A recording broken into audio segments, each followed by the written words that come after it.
So kiss a little longer, stay close a little longer, hold tight a little longer. Longer with Big Red. That Big Red freshness lasts right through it. Your fresh breath goes on and on. While you chew it, say goodbye a little longer. Make it last a little longer. Give your breath long lasting freshness with Big Red. Yep. That's what I like doing in my free time. Okay, so yesterday, I had my general video on housing. And in that video, I talk about trying to get housing to be less than 20%, less than 10% of your take-home pay. That's obviously really challenging, and I don't want to leave it floating out there as like a pronouncement, and someone says like, you don't understand how expensive everything is here, Lewis. Yes, I do. I'm just weird. So I want to kind of bring this into reality and talk about what that means when you're looking at housing and arranging that.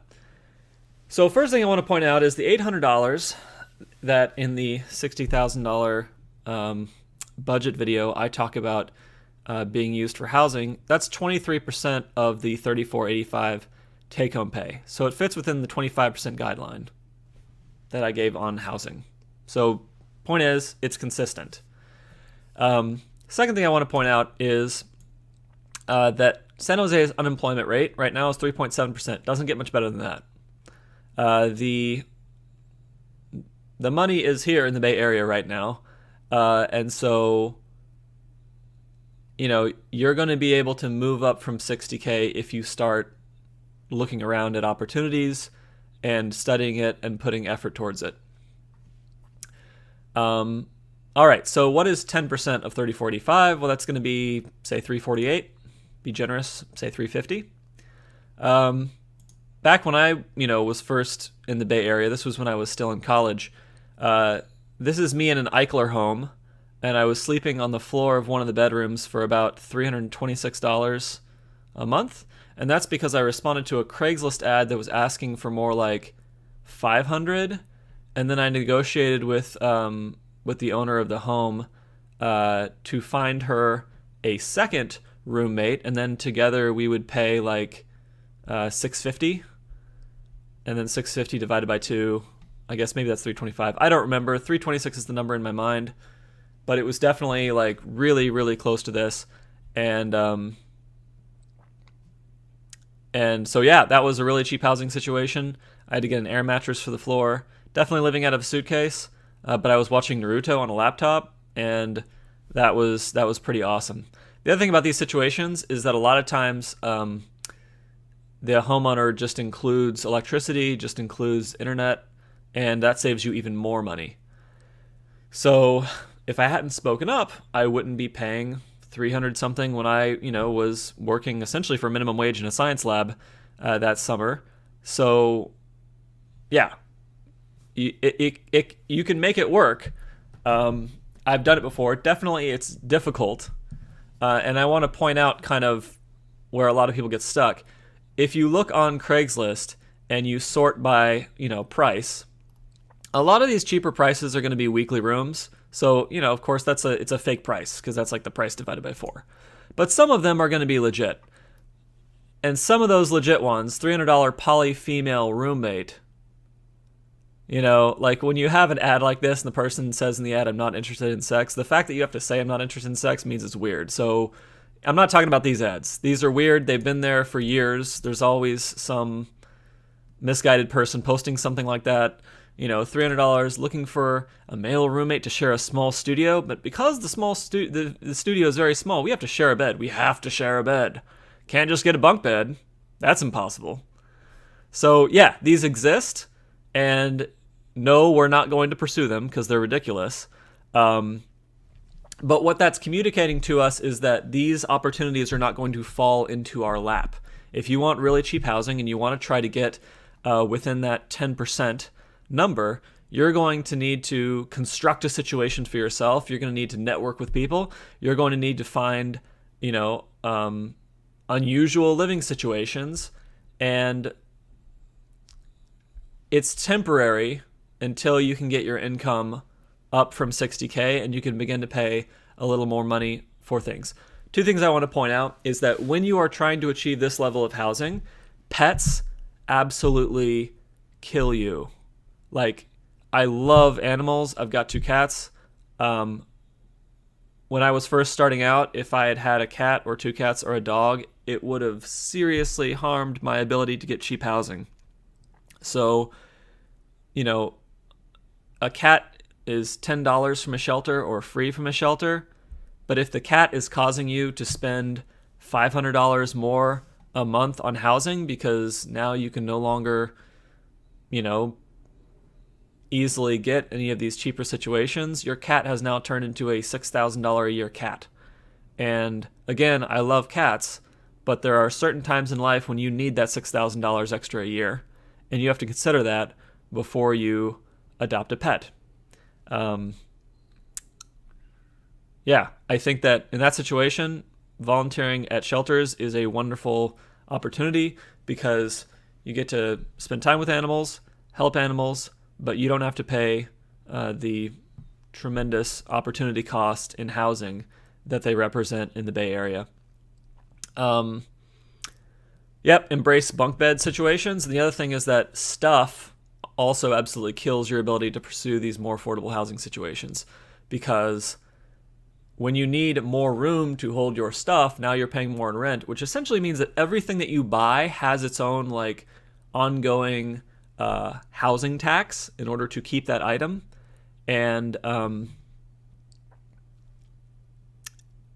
people don't realize this when they buy this stuff. I know I bought a treadmill years ago. It was $1,100, and I kept it for years. I eventually realized I don't have room for a treadmill, and I had to give it up. And when I kind of wheeled it out, I tried to sell it first. That never worked. So eventually I just gave it away. Treadmills were really hard to sell, and even at a fraction of the original price. And then when I rolled it across the kitchen floor, it broke the tiles on the kitchen floor because it was so expensive. And it was just like, oh, come on, man. Like, the cost of the treadmill is not only the original price, but it's also the time I spent selling it. And now I've got cracked kitchen floor that someday I may want to pay to fix if I'm going to sell the place. Maybe not. And so that's something for me to put out there, is that to the extent that you keep your stuff in a very compact form, you are going to save a tremendous amount of money on housing because you're able to pursue these, albeit temporary, very affordable living situations. If you continue looking down this list of housing opportunities, you come to the 400, 450 range. And at this range, you basically get to live in something like a dorm, where, it's a small room and it's a shared room, but it's $450 a month.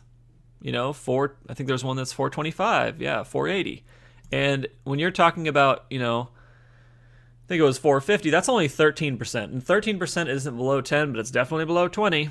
And that is in the range of wealth building. So, if you try for a while, can't get to one of these $300 situations, go ahead and grab one of these readily available $450, 13% situations, and then begin planning on how you're going to take advantage of the high rate of employment and all of the economic activity in the area to raise your income beyond 60K so that you can, save more money, get closer to your goal, and think about upgrading housing on the next cycle.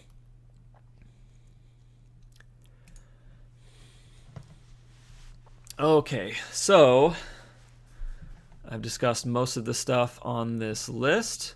All right, next thing I want to discuss is, people say, oh, the Bay Area has an affordable housing problem.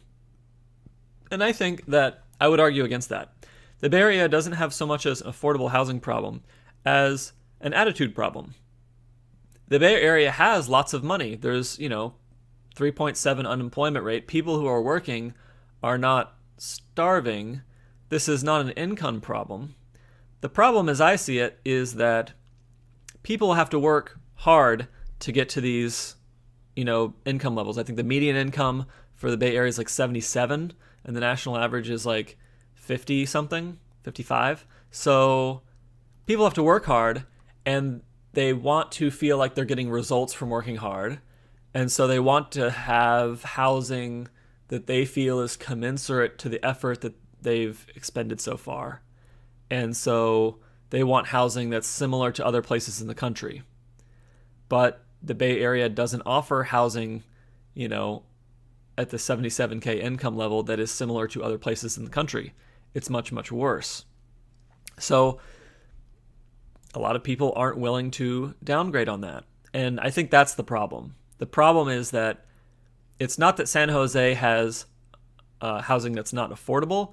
It's that San Jose has housing that's very small and not as nice as other places in the country. And people are very uncomfortable with the idea of working hard to make the high salary, but then emotionally accepting the kind of the level of housing that they would need to make the ratios make sense. And then housing also, as I said before, is tied in with identity. It kind of conveys a status. And so people don't feel good about working so hard and then having to settle for such small housing. I think that it's an emotional issue that people have to work on. I've come to kind of embrace it. I've come to embrace, like, when I feel discomfort about consumption, it's telling me two things. It's telling me I need to raise my income so that I can have enough to both pursue my goals and increase an expenditure in a level that's increase expenditure in an area that's making me uncomfortable. But secondly, there's a feeling of discomfort in progress. If you're pushing yourself in a more efficient direction, if you're pushing yourself to work harder, if you're pushing yourself to make more progress than you've currently made on your goals, there is always a discomfort that comes with that. If you don't feel a little bit of discomfort, it means that you're not pushing hard enough, you're not challenging yourself enough. And so when I look at this housing situation and I imagine how uncomfortable I would feel going back to, sleeping on a floor in Mountain View for $326 a month. On the one hand, yes, I accept that I make more money now, and going back to, where I was living when I was 20 or 21 wouldn't feel the best. But I also seek to understand and embrace the flip side, which is that, if I didn't have a regular income right now, and I was trying to get a business off the ground, and I knew I only had about 24 months or 36 months of runway, and I know that most businesses fail because they run out of cash, they run out of runway. They would eventually succeed amazingly, but they have to shut down because they simply run out of operating cash. Number one reason why businesses fail. Then I would see this sleeping on the floor again as a necessary sacrifice to accomplish the big win, right, which is coming up with a sustainable business. So that's my view on the discomfort associated with this. I think it really is a way that you phrase the problem to yourself. Look at the average square foot that people live in Hong Kong. There are millions of people in Hong Kong. Like, I think it's, like 100 square feet, 150 square feet? It's tiny. It's just like the size of these rooms, and that's like their whole place. And I think that if you can, again, brainwash, manipulate, encourage, however you want to phrase it, but if you can shift your perspective and start comparing different things and understand how everything is operating in a relative sense that encourages you to make decisions that move you closer to your financial goals, it's going to be a lot easier to accept that a $450 place that's kind of like a dorm is okay for a year. It's okay for 2 years. Because you can see what that's going to get you after 2 or 3 years, and you're really excited about hitting that next milestone and hitting it oftentimes years before other people can even approach it, because they're paying $1,450 for housing instead of $450. Another thing I'd like people to consider is if you already have a lot of stuff, consider putting it into storage. And I think what you're going to see is that A lot of times when you store stuff, 6 months later, you're like, wow, I don't need any of that stuff because I haven't used any of it in 6 months. And then you can feel emotionally more comfortable about selling it. And then when you downgrade your level of stuff, that's going to give you more flexibility in your life. It's also going to clear up your mental space, because instead of thinking about all the stuff you have and how it needs to be maintained, you can focus on the things you're doing and the way you're spending your time. And the final thing I'd like to point out is that a lot of these living situations I'm talking about, again, you're sharing something like a dorm room with another person, and it's back to the whole I want to poop alone thing. Like, you can be sharing a bathroom with like 6 other people, and that's not the best. Like, no one desperately wants that for their life. But there's a big social upside to these situations.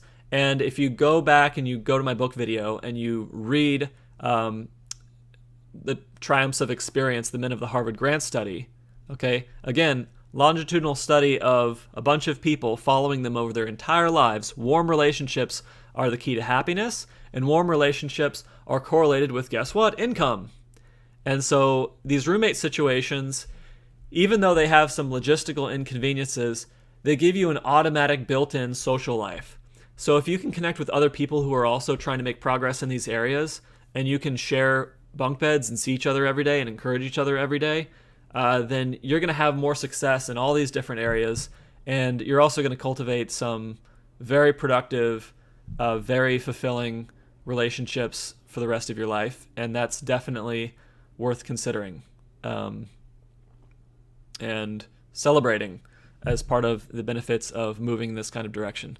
All right, that's it for today. Have a great day. And I don't know, maybe tomorrow will be juicy fruit. We'll see.